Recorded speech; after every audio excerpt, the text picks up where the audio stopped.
যদি আপোনাৰ কথা আমি কওঁ যে প্ৰাক্তন সাংসদ আৰু প্ৰাক্তন বিধায়কৰ বিপক্ষে আপুনি এজন টিকট প্ৰত্যাশী মানে তেখেত অভিজ্ঞ এইটো আমি সকলোৱে জানো সেই অভিজ্ঞ ব্যক্তিৰ সন্মুখত আপুনি নিজকে কিমান দক্ষ আৰু যোগ্য বুলি ভাবে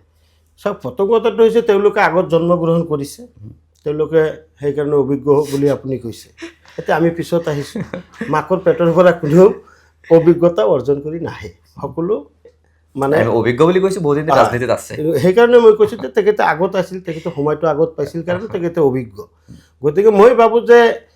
বৰ্তমান সময়ত আপুনি চাব যে বিগত দিনত দলৰ হৈ কোনে কিমান কাম কৰিলে সেই বস্তুটো চাব আৰু ৰাইজৰ মাজত বৰ্তমান সময়ত কি গ্ৰহণযোগ্যতা আছে মই আগত কিবা আছিলোঁ সেইটো নহয় আজি ইলেকশ্যন হ'ব গতিকে এই সময়ত মানুহে মোৰ বিষয়ে কি কয় সেইটোহে দলে চাব বুলি মই ভাবোঁ গতিকে তেনেকুৱা সেই বিষয়বোৰ চালি জাৰি চাইহে দলে সিদ্ধান্ত গ্ৰহণ কৰিব গতিকে মই ভাবোঁ যে যিহেতু মই যুৱ আৰু বৰ্তমান সময়ত যুৱ নেতৃত্বক অগ্ৰাধিকাৰ দলে দি আছে গতিকে সেই ক্ষেত্ৰত মই ভাবোঁ যে তেওঁলোকতকৈ মই